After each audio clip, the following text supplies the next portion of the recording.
All right, y'all. That's about all we got done today. We didn't get the brake lines plumbed up to the fronts because you can see we have a clearance issue here, right?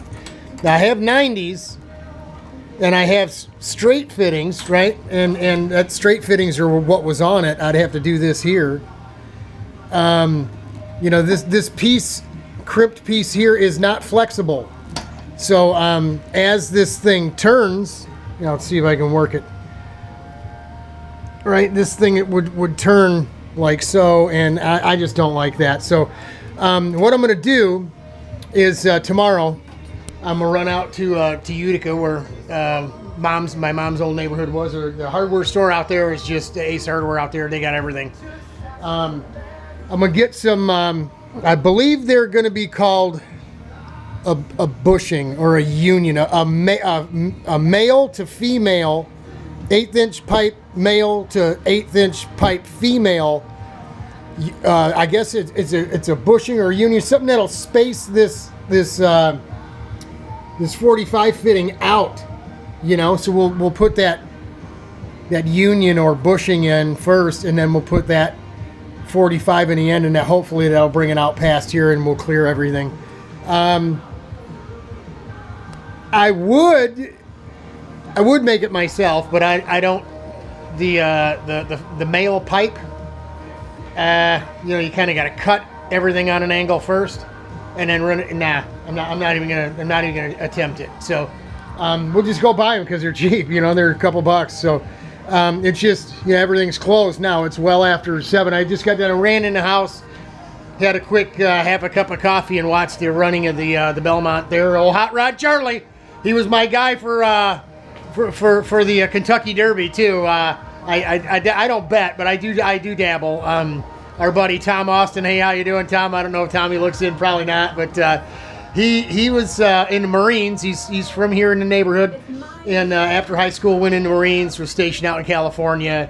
When he got out of the Marines and stayed in California for a while, he went to Hollywood Park and did some petting the horses. And he kind of, when he got back here with his wife and kids and stuff, moved back to Michigan, we would go out to DRC and bet on a Kentucky Derby, right? Like a simulcast thing. And it was interesting. He taught me about you know, the weight and the track and the looking at their history and the whole 9 yards. So it's pretty interesting. I'm like most people. I picked a horse, one kind of by the odds, but more by the name. Hot Rod Charlie is a winner, man. He's a winner. He came up a little short today, though. That's it. Floor pan is on, man. She looks nice. Got the all the brake lines tied down so they won't move. Everything's in place. I didn't get any .34 brake fluid yet, so we'll do that tomorrow when we go get those unions. Or bushings, whichever they're called, and we'll get everything done, man. Get the brakes bled and wheels on, and yeah, we got our parts today. Our piston came from eBay. Our starter nuts came from eBay.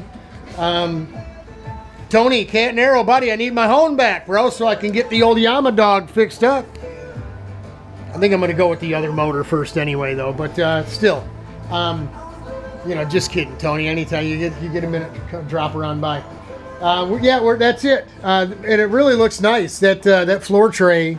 And I told you, you know where the seam is. It's way down in there. You can't see it.